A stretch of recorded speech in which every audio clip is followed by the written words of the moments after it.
there! It's your old buddy Dan back from Beach Church with another message. First of all, I want to thank the good people at Beach Church for doing all they do to allow us to stand on this platform and deliver these words, especially Pastor Jimmy, who does such a great job of leading that body. We just thank all of you for all that you do. Well, today we're in Ezekiel 25 through 27. And at this point, Israel and Judah have fallen. The surrounding nations are openly mocking them.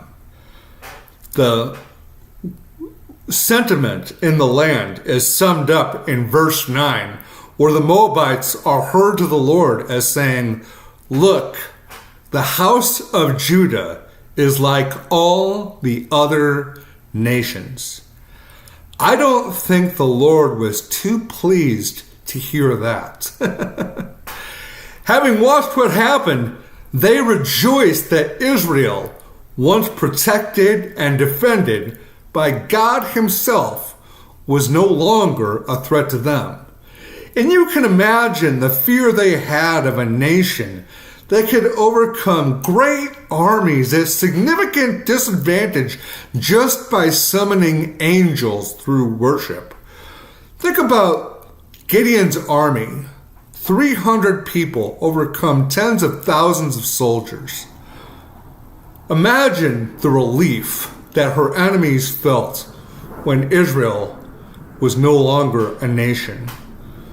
But God did make a promise to His people, and He made that promise long before they ever constituted a nation. In Genesis 12:3, it is written, "I will bless those who bless you, and whoever curses you, I will curse." Israel is the apple of God's eye. He has extended great favor to them, given their roots. Abraham, given a son in his old age by the father, was willing to sacrifice Isaac before the Lord stopped him. Isaac blessed Jacob. Jacob gave birth to the 12 tribes of Israel, including Joseph, who managed the region through great famine at the Lord's instruction. The Lord brought them out of slavery in Egypt into the promised land, and He made them a great kingdom. But now, at this point, the Lord needed to humble them.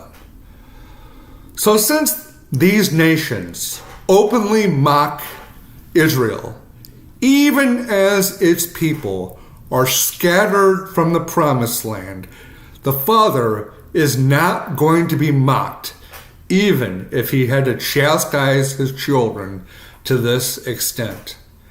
Ezekiel is given a series of words here for the nations. The Lord has heard them bad-mouthing His people.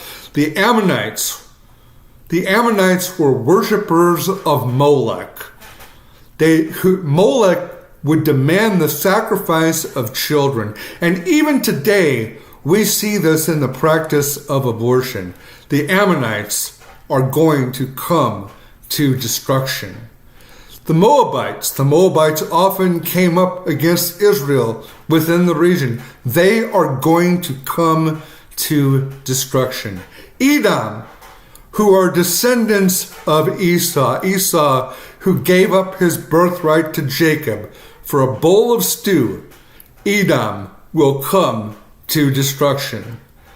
The Philistines, once giants in the land, thought to be the present-day Palestinians, they are going to come to destruction. And Tyre, a city known for its beauty and riches, merchants and extravagant wares, they are going to succumb to the violence and pride that they perpetrate everywhere.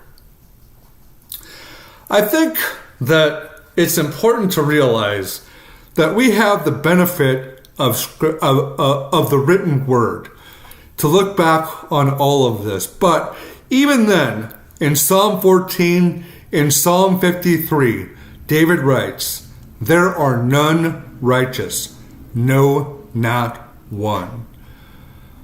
You would think that people would have learned. As Paul references that word in Romans. And as he does, he reminds us that all have sinned and fallen short of the glory of the Lord. I think it's important that we remember that we do not mock the fallen. God gives grace to the humble. As Jesus instructed, let us love one another. Well, that's all there is for today. I appreciate all the attention, all the time that you give us, and I look forward to seeing you next time, God willing.